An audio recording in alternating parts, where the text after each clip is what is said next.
distinguished ladies and gentlemen of the press, let me once again welcome you all to the briefing for Tuesday, 21st of April 2020.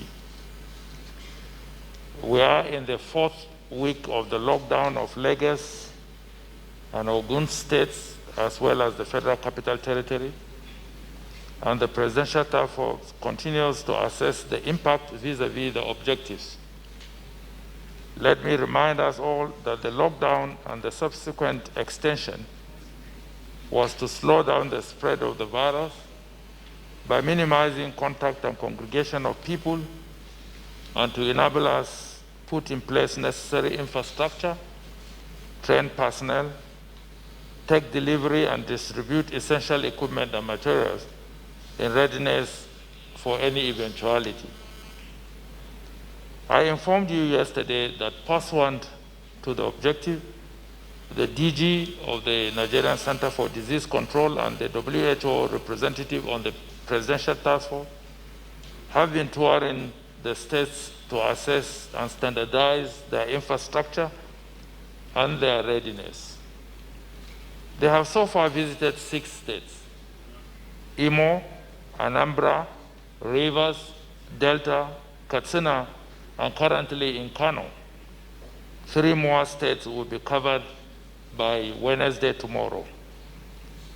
While the PTF continues to assess the impact of the lockdown preparatory to submission of a report to Mr. President, we have observed general compliance with the restrictions.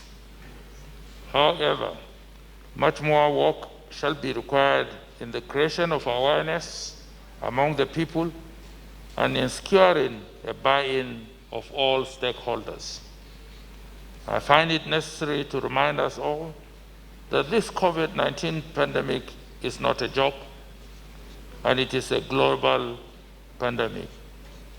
I therefore renew the appeal of the PTF to all Nigerians to view it as such and comply with all advisories and directives in the interest of humanity.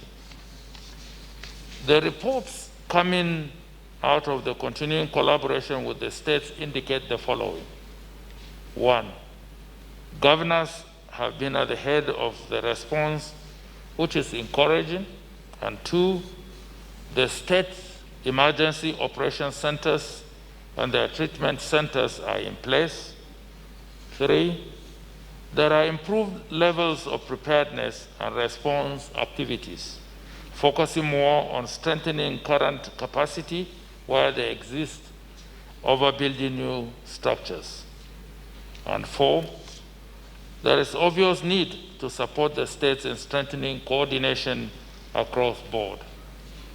5, more guidance should be provided in the area of non-pharmaceutical interventions.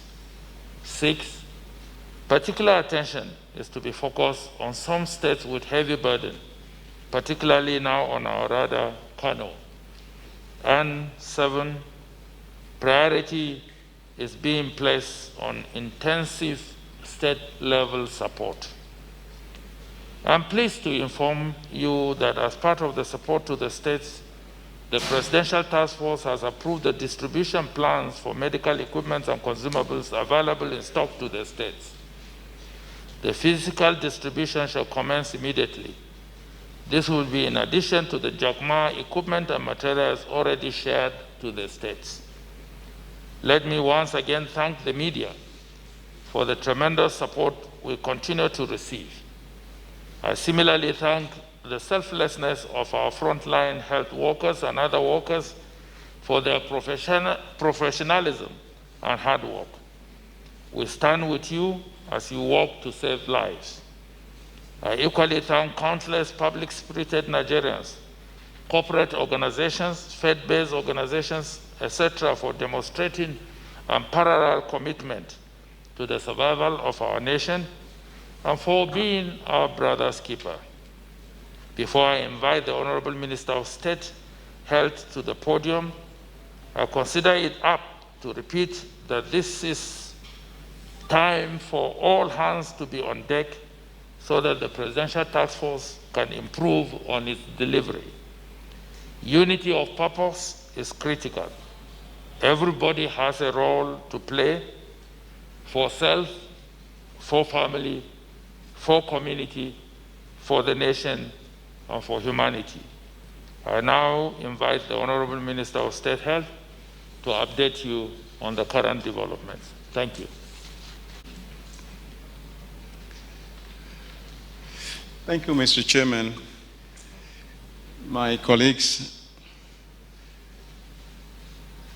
on the PTF team, distinguished ladies and gentlemen, as at today, 21st April 2020, a total of 665 people in 24 states and the Federal Capital Territory have been confirmed to have COVID-19. The 38 new confirmations are distributed as follows: 23 in Kano, 5 in Gombe, 3 in Kaduna, 3 in Borno and Abia, 1 in FCT, Sokoto, and Ekiti. We have recorded 22 deaths and 188 people have recovered from COVID-19 and have been discharged from hospitals. The National Rapid Response Team supporting the COVID-19 response in each affected state and 23 rapid response teams have been deployed. With the community transmission, we are doing active case search in communities, and this strategy requires more testing kits and diagnostics. Currently, we are assessing additional laboratories for accreditation and will announce more laboratories soon. We have 13 so far. We have intensified efforts in risk communication at grassroots level. The need to avoid mass gatherings without protecting yourself cannot be overemphasized. The use of face masks or face barrier that covers your mouth and nose has been scientifically proven to reduce spread of respiratory infection. I therefore urge all Nigerians to practice hand and respiratory hygiene, avoid mass gathering, and put on a face mask at all times, particularly when you leave home. The improvised cloth mask will suffice at community level. And in this regard, we advise you do not use nylon material or polyester material. The improvised cloth mask, which I've just referred to, will go a long way to help our people. Please always wash and iron at the end of the day. That is when you use improvised face mask. I urge all Nigerians to make this sacrifice for all of us and for our loved ones. Together, we shall not only stop the spread of the virus, but we will defeat COVID-19. Let me continue to thank our health workers for the good work they are doing and the sacrifices they are making. Nigerians are grateful and say a big thank you to you all. I also want all our health workers to be extra vigilant and ensure they protect themselves as they do their jobs. We shall strive as government to ensure we provide you with all the necessary personal protective equipment required to do your work. For all Nigerians, please call the NCDC number if you suspect you have any of the symptoms or you think your neighbor has the symptoms. Stay home, stay safe, and take precautions. If you must leave the house, practice physical distancing,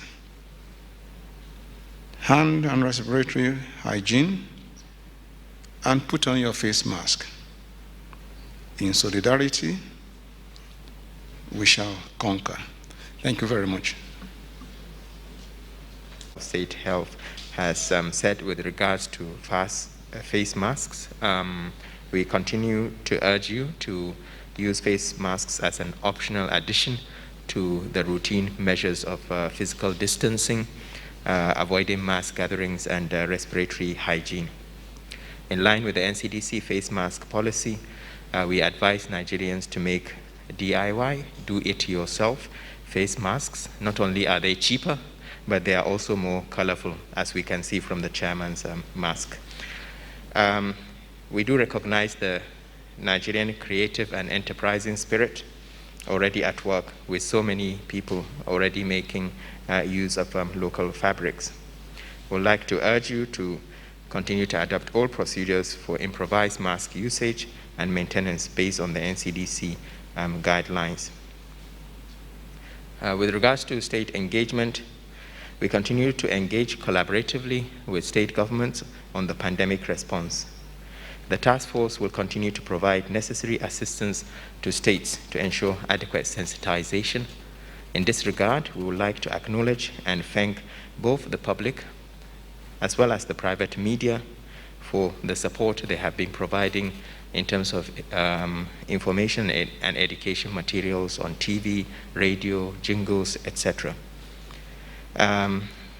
With regards to vulnerable groups, we would like to confirm that the PTF response activities do include vulnerable groups, including people with disabilities, the elderly, etc. And we will continue to work with the Ministry of Humanitarian Affairs to ensure palliatives reach them. After all, we are one nation, and we need to ensure that vulnerable members of society are taken care of, especially in these difficult times. We do note the concerns about increased reporting of cases. We are closely monitoring Kano, Osun, Oyo, and Edo. We note the particular concern with Kano, and we have engaged closely with the state government. Because we are increasing the number of tests as we ramp up, there is the possibility that we will continue to have more and more cases coming in. Finally, I would like to re-emphasize the need for complying with the lockdown policy, particularly for those two states of Lagos and Ogun, as well as the FCT. I would like to urge Nigerians to please stay at home. If you do have to come out, please ensure that you respect the physical distancing and avoid mass gatherings, as well as using your face masks, and make sure you're coming out for a good reason. You really wouldn't want to catch coronavirus. Thank you. 19, distinguished gentlemen.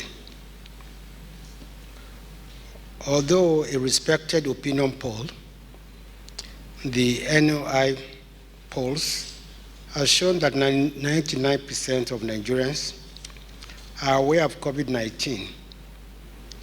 The Federal Ministry of Information and Culture and its agencies have ramped up the public enlightenment and advocacy campaign to continue to reach Nigerians with information on how they can protect themselves and avoid contracting the disease. This is necessary because in the absence of any vaccine or drug, non-pharmaceutical intervention remains the most effective way to contain the spread of disease and protect Nigerians. By the way, you must ignore the vaccine being hawked in Kano, which is called COVID-19 vaccine. It's yellow in color. It is not certified by anybody. Please don't patronize the hawkers.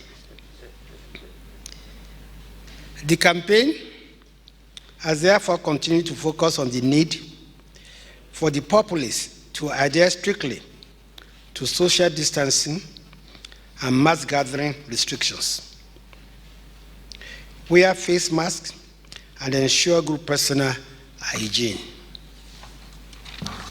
The ministry has now rolled out a new set of TVCs and radio jingles focused on the MPR intervention. The TVCs are the jingles, TVCs and the jingles in English, Pidgin, Hausa, Igbo, and Yoruba have started to play on the NTA and the FRCN. We're in the process of rolling them out on state and private radio and television stations across the country, and also on the social media. We have no choice, since information remains the most potent tool that can be deployed against the virus today. NTA, FRCN, LAN, and VON are also fully engaged in the public enlightenment and advocacy campaign. These agencies have used their own resources to produce TVCs and jingles, which they have continued to air and disseminate, in addition to devoting a large chunk of their programs and time to the campaign. I'm also glad to announce that, contrary to the belief in certain quarters, the National Orientation Agency, despite lacking adequate resources, has shown creativity in its bid to take the campaign to Nigerians. The agency has leveraged its relationship with NGOs and the private sector to produce information, education, and communication materials which are now being disseminated to Nigerians in English, Pidgin, Fulfulde, and Hausa, Yoruba, and other indigenous Inuit languages. The NT and the FRCN have provided their platforms for the dissemination of these IECs. The advantage here is that some of these materials can also be disseminated to Nigerians through their phones, thus helping to spread them quickly and widely. The next phase of the public enlightenment and advocacy campaign is to develop and disseminate IEC materials on the need to avoid stigmatizing those who have contracted the virus, the need to shun fake news, and the need to reach those who are visually challenged or hearing impaired. We have already started working on this. In the meantime, the National Broadcasting Commission has taken steps to prevent misinformation via the broadcast stations by warning them to adhere strictly to the professional ethics of balance and fairness in reporting COVID-19. In particular, the Commission has warned the stations against bringing on their programs panelists in court with agenda to make reckless statements and insinuations. The Commission, in its warning letter to the broadcast stations, quoted relevant sections of the Broadcasting Code. For example, the NBC quoted Section 541, which says the broadcaster shall at all times ensure that the coverage of a disaster or crisis is aimed at overall public interest, guidance, and safety. It also quoted, among others, Section 411, which says panelists in court in a discussion program must reflect various viewpoints. The Commission has warned that failure to adhere strictly to the provisions of the Broadcasting Code will attract sanctions as stipulated by the Code. Thank you. Gentlemen, members of the press, good afternoon. From the Federal Ministry of Environment, what we have been doing and the exercises and activities that we're undertaking currently in the containment of the coronavirus. Number one, environmental health surveillance activities which have been undertaken since right from the beginning, the purpose of which is advocacy and promotion of hygiene. Our coverage area is the 774 local government, where we have already deployed over 7,000 environmental health officers. What we achieved is that we have gone down to the level and creating awareness. And we believe by so doing, the community volunteers are also joining in and increasing the number of people that are getting in contact with the population to create awareness. We have just finished the training of 100 master trainers. We did this in cluster of 15 in order to maintain the social distance. And this 100 have just commenced training additional 3,000 environmental health emergency response volunteers in all the 774 local government.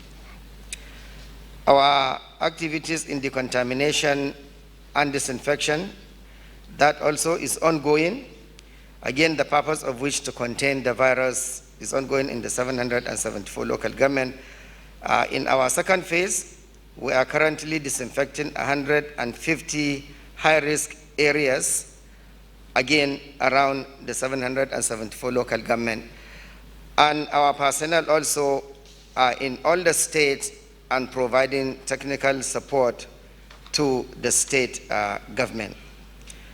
In our effort with interagency collaboration, we are partnering with the NCAA and FAN, and we have mapped out 125 aircraft and 13 airports across the country for decontamination and disinfection.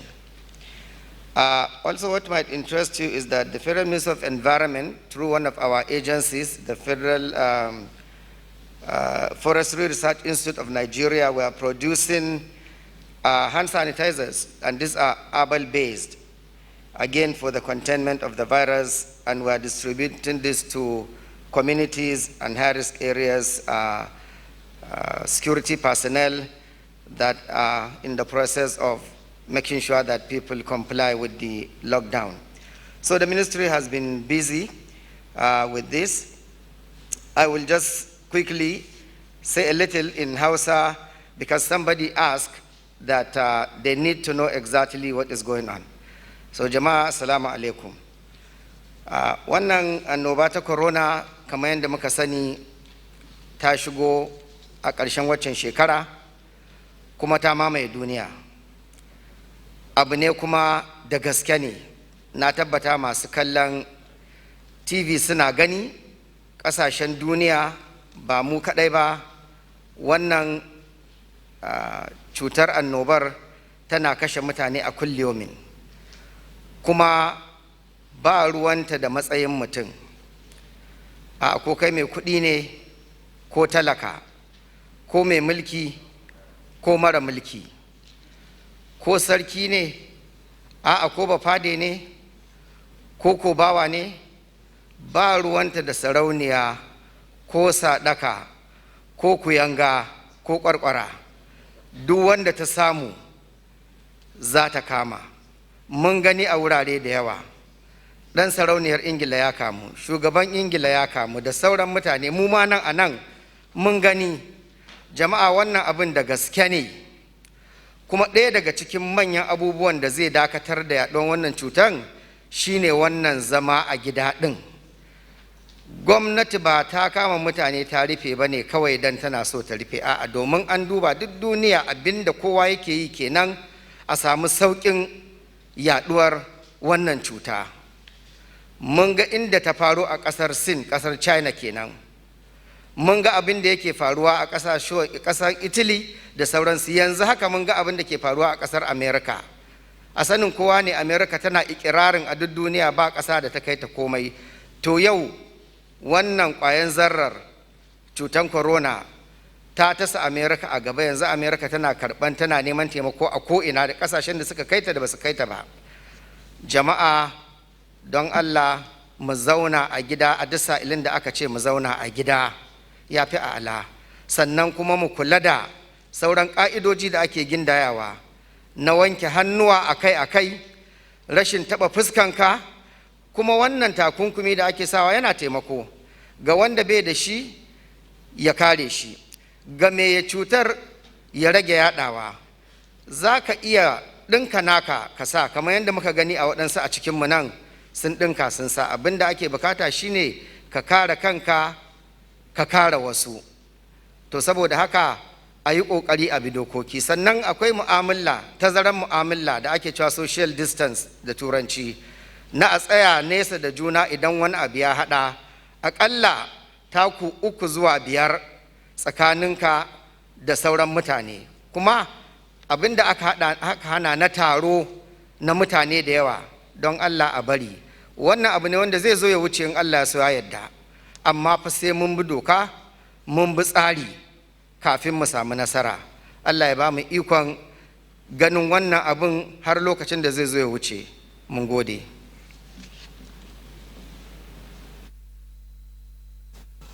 Thank you. To just put all parents to please help us. At the point where we are now, we are asking that students can learn online. We've made a lot of provisions for that. At the Ministry of Education, the Directorate of ICT has opened a portal. And in conjunction with UBEC as a coordinating agency, the Malama Damadamu, the Minister of Education, as well as the PAMSEC and all the operators in the ministry, agreed that UBEC will anchor an alliance with all the suburbs in all the states that we fund. And they all would then buy into a programming node. Right now, what has happened is that about 14 or 15 states have already commenced learning via different channels that are available in their states, mostly radio and local TV. What they are running is an approved NERDC curriculum. Everything that we said we will learn, what our teachers need to do. That is ongoing at the moment. Not all the states have started the program, but many states, Anambra, Lagos, a few states, about 14 of them. This list of them are attached here. And the programming times for different ones are. We are also working with the Ministry of Information through NTA and Federal Radio Corporation to then escalate what they normally have as their education content provision so that they can then provide for everybody. They're still working on that. That's an ongoing program. We believe that those who are in private primary, secondary schools already are doing some sort of work with that. We are also available to them to key into things that we have, the resource that is available. All our platforms are available to them. From the national here, every resource we have is available to everybody. Our biggest challenge is to reach children who do not have devices and who are the fringes of our communities. And because they do not have that, that is why you see us pressing on with the Federal Radio Corporation and NTA as the last end to that. That we already have programs running along those lines with adult education. We just want to distill some of that and make it available to primary and secondary. As you are aware, education is a concurrent matter on our constitution, and therefore we can't unilaterally impose a certain level of education participation on states. There must be some sort of buy-in. So we've made all the platforms available. We are meeting with suburbs regularly. We are providing financing. We are providing all the kind of, through the suburbs that we already have, so that they can then do what they think is best at their states. All of that is available. We are also looking at what is required at the level of tertiary education. Most private universities already have some sort of online platforms with which they learn. We are also making resources available and we're assisting them. I'm really going to be great. I'm going to express our thanks to all the participants because everybody has offered us support from content providers to online networking agents to platform providers, MTN, Glo, 9 Mobile, Airtel. Everybody is throwing whatever they have at us. We are willing to absorb all of that and make it available to anybody, any kind of limitation that you're facing from your end. It is our work to address that. We are here to serve. Everything that is available to us is available to you. If you have any new things you would like to explore that is unique to what you're doing and how it can better serve, we are available to do that. All the ICT Directorate is available. If you go to ministryofelucation.gov, you will access all the materials that are available to us and what you will need in respect of each of them. I would like to also say that we're also, willing to work with any platform that can deliver the content we already have. At our level now at the Ministry of Education, we want to unify and help everybody come to par. We are a little bit worried that with the idea that people may not be available to go to school, how do we then reach each person? Because devices alone don't teach, and devices alone don't get you to learn. So we need cooperation of parents. I understand parents are already inundated with being asked to do this or do that. But while we are broadcasting, we cannot also monitor how your child whether he's attentive or not. Kindly make them available to learn at the hours because they are scheduled times. And if you go to our website, you can see in every state what the timing is for them in Ogun State, in Oyo State, in Kano, whatever, and what broadcast channel is available for that. I also have heard that there's been some concern with the closure of the National Open Universities portal. Yes, there's been a lockdown, so I'm sure as soon as they can, they will get on to allowing more people pay on it. We understand the constraint, and as soon as we can get some people on it, they can open it up further. At the tertiary, our tertiary universities and polytechnics, and they will also have to wait until when the federal government has agreed on when people can move around for them to actually return to their schools. The same reason we ask them to disband or go back to their homes is the same reason why they need to keep away until we are sure that there's some sort of traction to what we are doing.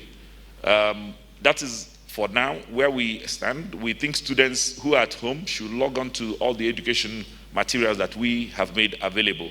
If there are none for your field of study, because there are some practicals we can't do, engineering, some of them are not available at the level, you will have to liaise with your school to then say, this is what our course content for the period under the syllable review or our curriculum or the course content that is available for now is not adequate for what I'm doing, and then they can review how you can participate. You've also heard that we are participating in all the research work that is ongoing, coordinated at TED Fund by the ES there and the Permanent Secretary. Thank you very much. Once again, Mr. Chairman, my colleagues on the PTF team, distinguished ladies and gentlemen, thank you for your interventions, those who have been able to make interventions. I think the first question had to do with the advocacy, I will call it, of the survivors of COVID-19. That is, those who had been treated and have survived it, coming to tell their own stories, and now advocating the need for mass testing. And secondly, the need to change strategy. First is to thank those survivors who have been bold enough to come out to share their experiences and let the doubting Thomases know that truly COVID-19 exists. It's not one of the situations where you will want to say experience is the best teacher. But again, experience has shown that people want to believe the evidence before their eyes. So we thank God for these ones. Yes, we agree that there is need for increased testing. The limitation we have at this point in time is the fact that more labs are being opened because the PCR-based testing method that we use may not give us the mass testing that we really require. We are limited because we are not using the rapid test kit, and it's because it's not been certified by the WHO, aside the margin of error. But then we take it that the challenge, and we believe that the NCDC is working hard on it. You will recall that we started from just about 5 laboratories, PCR-based, and now we have 13. And I recall that sometime last week or thereabout, the DG of our NCDC was here to tell us that the challenge even now has to do with people coming forward to be tested and the associated logistics. So I'm saying that in spite of the 13 laboratories that are presently functional, we can still do more if people show up to be tested. And we will improve in that regard. Of course, the issue of having to change strategy is inevitable because we have moved into community transmission. And therefore, we need to ramp up our response activities. We know the whole thing started from Lagos, which used to be the epicenter. But as we are moving on now, we can see that there is a rapid spread.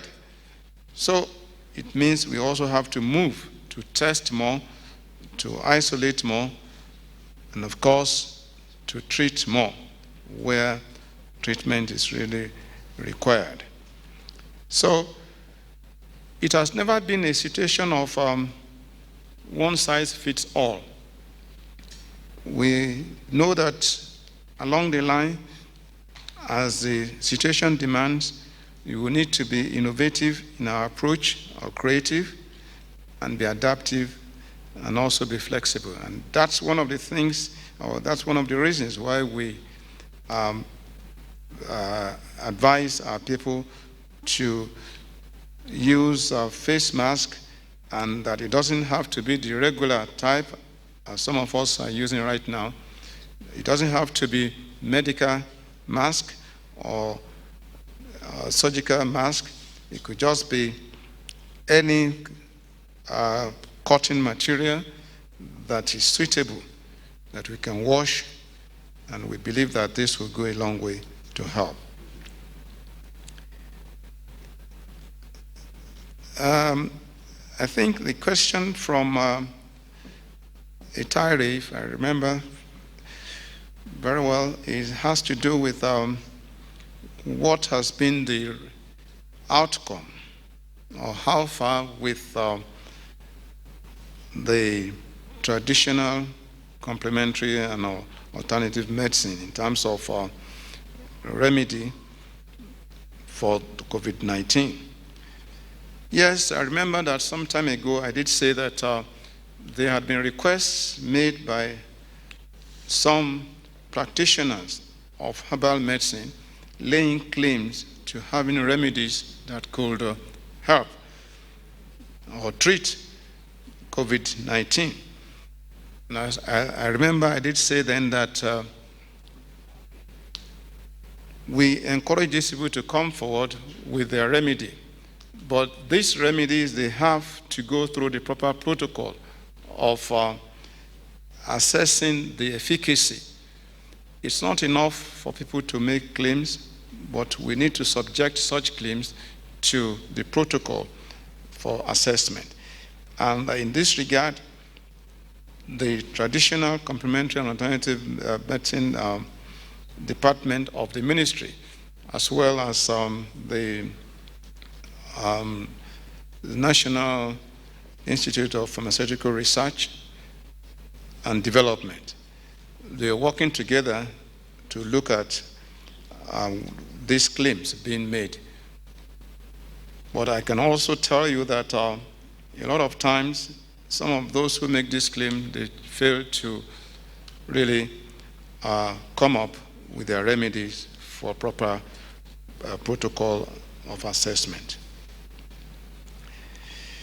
Then there was a question regarding the certification on polio. Yes, the team, the African team that came around to assess our readiness, they came and we were given a clean bill of health. That is, that we were doing well as we approach the D-Day, which is supposed to be June, a couple of months from now. So they went around all the regions, the geopolitical zones for their assessment. They came in first to let us know what they want to do.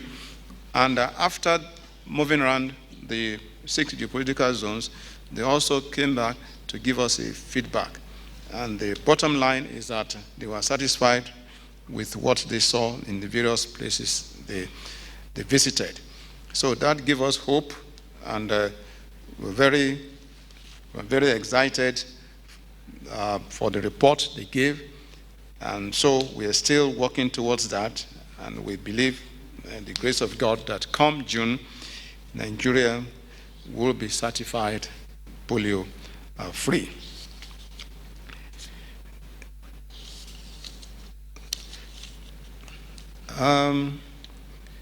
Yes, we are not neglecting the other diseases like Lassa fever you mentioned.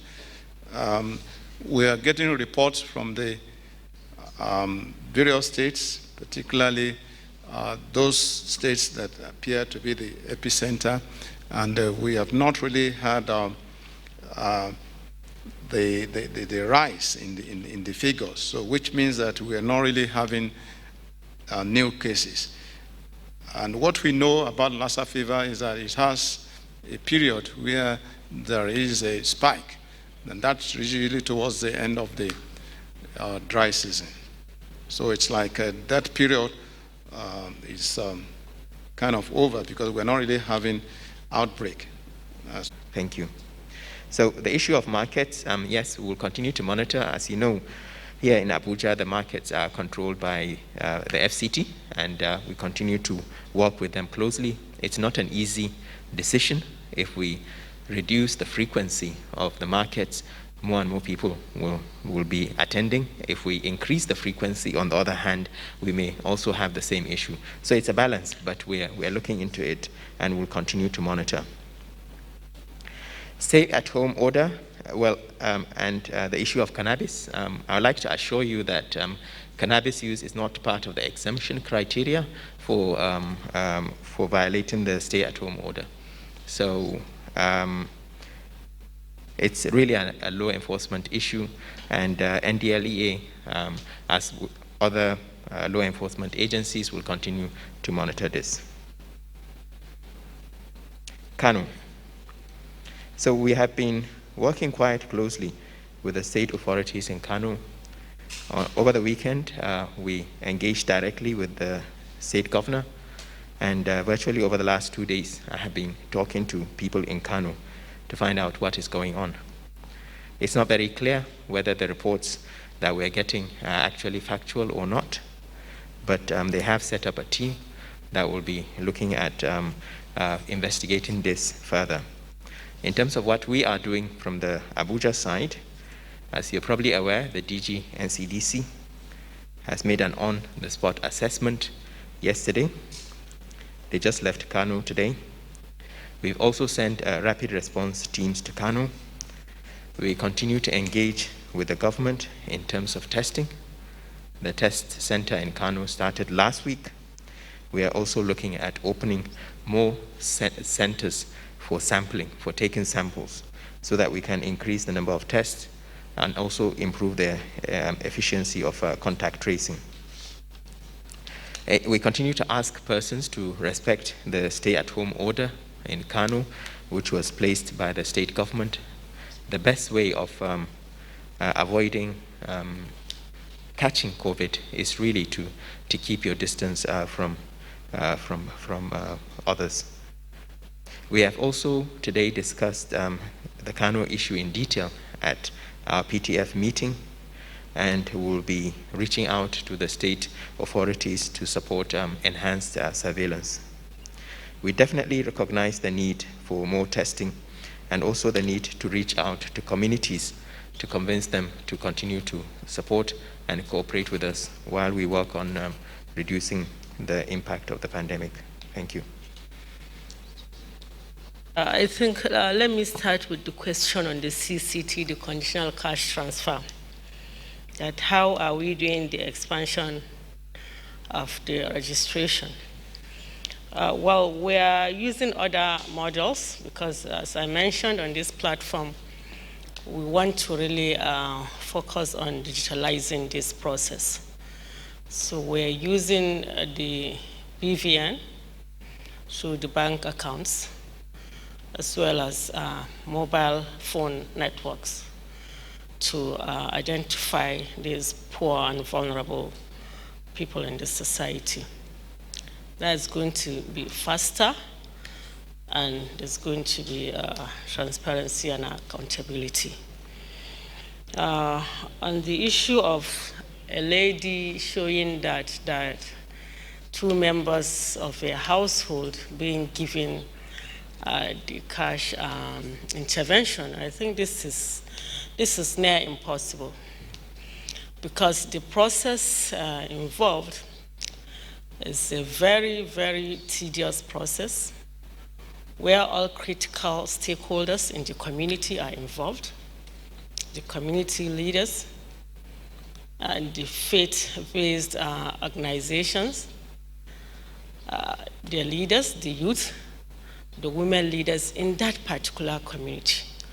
They are the ones that come up with a list of poor and vulnerable households in that community. And if we go through the list, individually they submit this list. And if we go through the list, a particular household belongs to the three of the list submitted. I mean, they fall within these three, but maybe say the youth organization, they don't have that household in their list. You are not qualified to be in the register. So it is almost impossible for the same members of household to get this intervention. But we'll go back and investigate very well on this, but it's almost impossible. On the issue of the how are we giving the palliatives, I mean, the duration it covers. For the federal government, palliatives is for a minimum of 2 months. That's the package we have for the food relief. And even for the cash transfer, you may recall Mr. President directed that we give 2 months advance payment to these households. So I think we'll be able to adequately cater for these vulnerable groups, given the 2 months package that we're giving them. There's another issue on the grains. Yes, 70,000 grains were approved by Mr. President that should be given to the ministry, to the PTF through the ministry, to distribute to the 3 affected lockdown states by the federal government, and then to the other frontline states. So far, we have deployed 279 trucks of these grains to these 3 affected states or locations locked down by the federal government: Lagos, Ogun, and the FCT. And we're making plans for the next deployment to the other frontline states. We have not taken all the 70,000, so we still have some grains in the silos. Metric tons is quite a huge number. 10,000 or 2,000 metric tons will require nothing less than 30 trucks to deploy. So it's quite a huge number. And there's nowhere we can put these grains. We have to leave them in the silos and be deploying as the need arises. Thank you very much. Media, because I was a long time ago corrected while I was in the House of Reps that there are no ladies and gentlemen of the media. They are all gentlemen of the media. I've been often attacked, on Twitter that I don't recognize women. No, I do. I have 2 wives and so many girls as daughters. Right. Regarding the question that you noted some flying activity around Abuja, that is the second question. I think this is occasioned by the information dished out by Nigeria Air Force that they will be carrying out some activity about this week to celebrate or to mark their week, I think tomorrow. So I think maybe a rehearsal of that. But suffice to say that every single flight that you would see, every single one that we would approve would be an essential flight. Every single one. And that essential flight, 98% of them will be connected to COVID-19. A few of them, maybe 1%, might be either repatriation request from diplomatic community, which must go through foreign affairs, or it might be repatriation due to illness of another kind, medical evacuation. And those evacuations would also need stamp of a teaching hospital, which we said before. However, I just want to share with you a discussion I had on Twitter with someone when I said that as a result of the extension of the lockdown, we would not be able to open our airports and airspace for normal operations. And someone said, kindly also stop all the VIP shuttle going out or going on. It makes no sense to lock citizens up and allow governors stream in and out of Abuja. In the first instance, they carried this virus into Nigeria. Now running around isn't okay. So I said to the gentleman that I agree with you. However, trust me, whatever is approved or whoever is approved to fly privately, governor or no governor, is an essential trip and a value addition. And 98% is related to COVID-19. There is no exception to governors. I had denied several of such flights, including 2 governors from South-South, 2 from Southeast, and by the way, 3 of them are members of the APC. But I think 1 is from North Central. Just to say that once you see a flight approved, it's diligently done, it must be essential, it must be COVID-19 related, or it's some other flights like cargo, essential cargo, that will bring in medicines or equipment or something related to COVID-19 or something related to our own well-being, like food and so on and so forth. So please trust us and bear with us while this will last. It will be short, by God's grace. Thank you. If I was aware of that and the possibility of their being infected by COVID-19, and that now that I'm aware, what am I going to do about it? Well, I'm not aware, and it would have been interesting to have found out how the questioner became aware, because of course in this day and age, all kinds of facts and figures and fiction floating around. But what I will do is get in touch with our High Commissioner in Tanzania, and then we'll take it from there if that is the case. Thank you.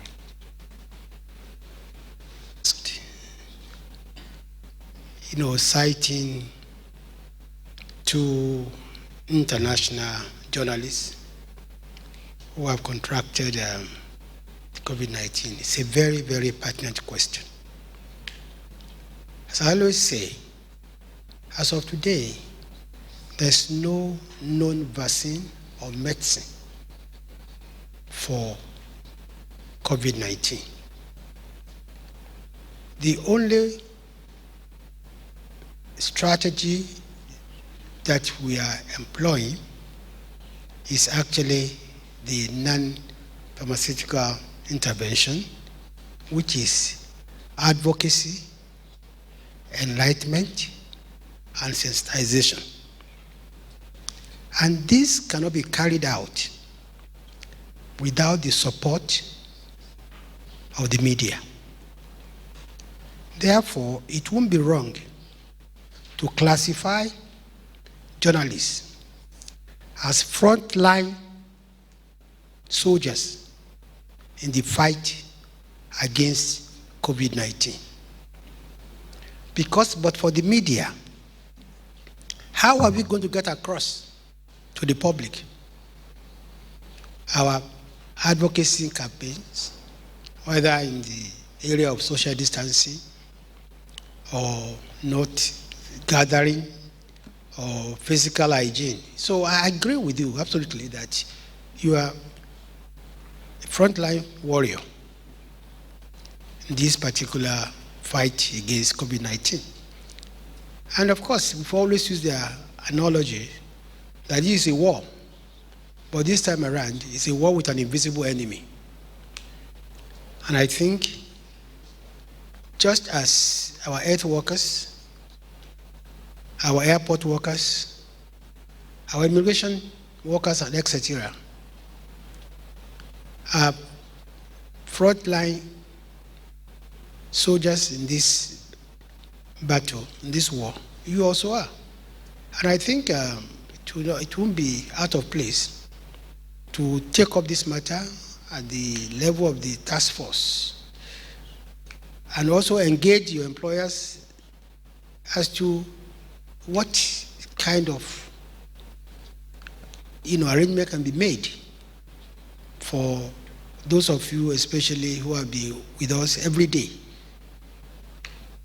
We pray, yes, that none of us will contract the virus, but really, you are probably more at risk, also as much as risk as the health workers.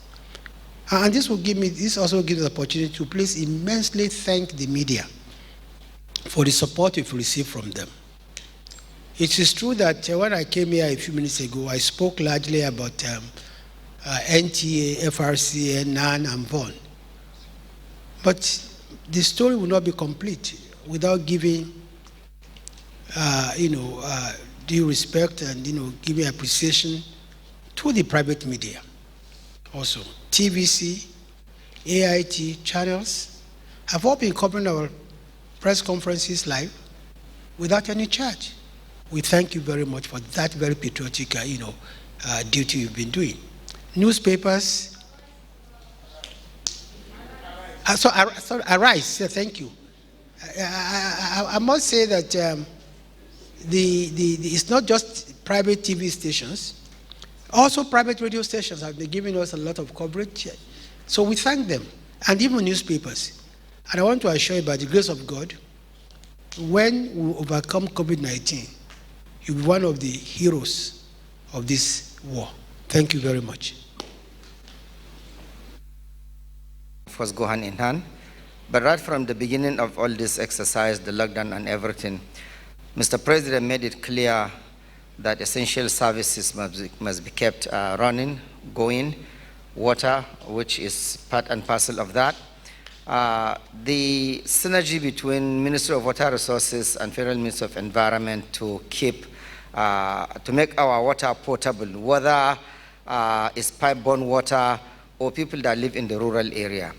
The Ministry of Environment, our sole responsibility to keep the environment clean, to prevent pollution both on the land, water, and air, particularly water pollution. We have a Department of Pollution Control, and we do everything humanly possible to safeguard the quality. Even if you are treating your water and sending it through the pipes, you still need to have good quality raw water in the rivers and streams to be able to clean it easier and send it. And where we don't have that, we make sure we maintain the quality and integrity of our lakes, rivers, and streams, because we know there are people who have no access to pipe-borne water. The sanitation part, which is what the Federal Minister of Environment gives the technical advice, while the water resources supply the water, of course, you wash your hand at least 20 seconds under running water for the prevention of corona. Where you don't have running water, or then you can have somebody pour the water for you to wash. Where you don't have someone to help you do that, have the container, use your wrist, and wash and wash and wash. You can always improvise. But the thing is, make sure you maintain that sanitation. Thank you. Question from Arise. Yes, because I was on Arise news program this morning, and I tried to explain how you can get online. I'm not sure why you're not, I'm sure it's not as fast as you will expect, but I'm sure some of the content will help with the work you do. If there are gaps that you notice, or in the areas that you may want to get some feedback, let us know at the ministry. We're still working on them. So anything you need in that regard, we will work with you to do that. That also relates to your question about the number of out-of-school children we have. Since they can't, if this platform is not working so well, wouldn't that impact on how many children have access to learn? Of course, we know it is. In fact, this is part of our approach to solving the OS syndrome, the out-of-school children, because we feel that we're only just being drawn into something that we are already planning to escalate. In northern Nigeria, where we have a lot of children out of school, we have been working with the governors to formalize some of the institutional ways that they learn that are not necessarily formal. We've worked out programs with the Ministry of Humanitarian Affairs that we were in the process of executing.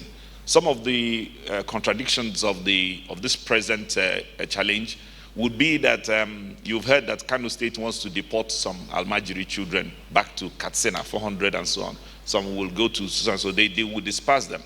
And this has always been at the root of our argument that whatever policy we are going to do to have to accommodate all of them cannot just be state-specific.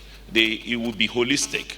And the coronavirus pandemic and the gaps that education has seen now will be used in solving our problems as we go along. This, your question also dovetails into the question from the Voice of Nigeria, which in the main wants to know how those who are without light, those who are constrained by some of these things, they don't have devices, will then be people who we will want to bring onto an online learning platform. Yes, we are aware. There are no devices produced in Nigeria. Most of them are, almost all of them are imported. People are limited by the ability to access them. And we can't provide light in every home, but part of what we're doing with Ministry of Information is to make sure that some of this is available to terrestrial broadcast media, not just online, and if you don't have devices, then you can watch them on TV. We are working, like I told you, with all the state governments, the SUBEBs, because the SUBEBs get their funding from the implementation of the UBEC Act of 2004. And by that, it is a resource from the federal government. And with that, we can ask to collaborate, and we've asked them, and they are all online. I've given you how many states that have already published their timetables for the timing when you can put your radio on or your TV on to be able to access that. And when I first made my presentation, I appealed to parents that this is important, that they guide the students. Most of them may not on their own ordinarily. Trances can be at home or at school. So we still need your guidance and your participation. In the main, that is what was asked in Igbo. So I would now phase into that. Ndewonu. Ihe niile ajụrụ maka ajụjụ iji mee ka ele otu ndị mmadụ na-esi mee mụọ ihe ndị akụziri. Ọ ya ihe ndị m kọwaga kemgbe. Na onye nwere ohere ya mụọ radio ya, ma ya mụọ television ya, ya ji isi ike. When I said, while the PTF continues to assess the impact of the lockdown preparatory to the submission of the report to the President, it presupposes that there is no report ready. So we have to wait until the report is ready and we submit it to Mr. President. Yeah, okay, you're looking forward to it. Okay, when we get there, we're still expecting a report from Kano and the other places from the DG and the World Health Organization that will inform what... I don't have a phone here.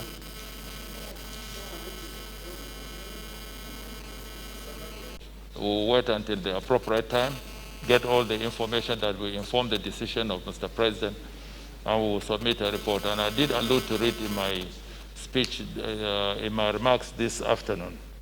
The other question has to do with somebody living with disability that reported to you. Can you forward the details of that report to the Secretariat of PTF? We will take it up from there once we can establish his or her identity and the officer that committed the infraction. I can assure you that after COVID-19, Nigeria will not be the same again because of the level of entrepreneurship, inventions, and innovations that have been demonstrated by Nigerians. But you know, like anywhere in the world, these machines, these products will have to go through some processes of licensing. First, accreditation,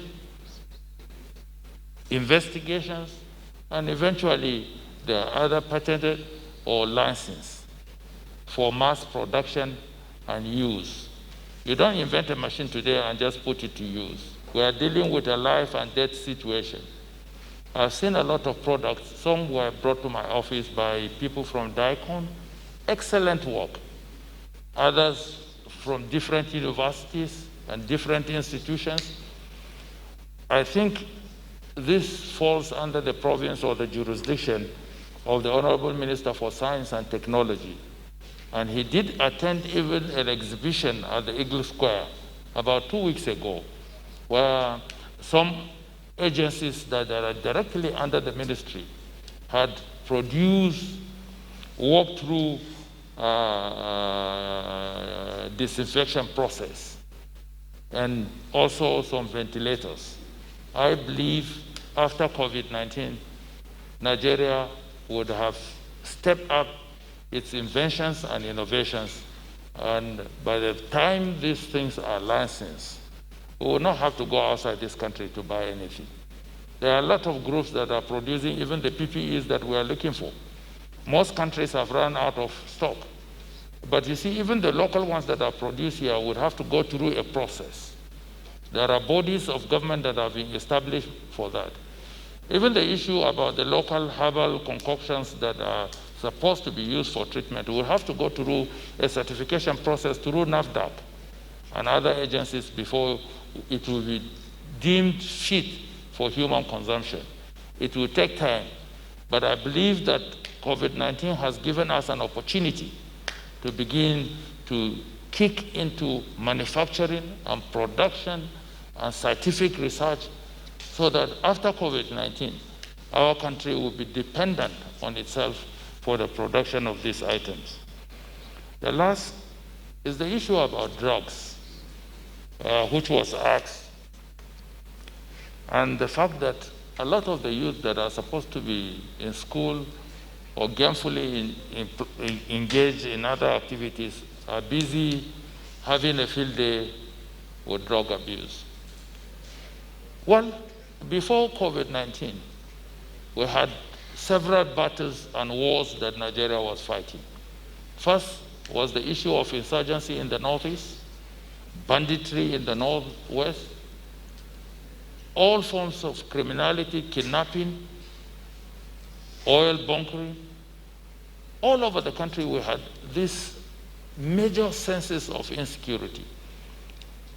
But there's one that has reared its head, even before COVID-19. There's substance abuse, drug use and abuse, which for all intents and purposes is even more dangerous than the insurgency.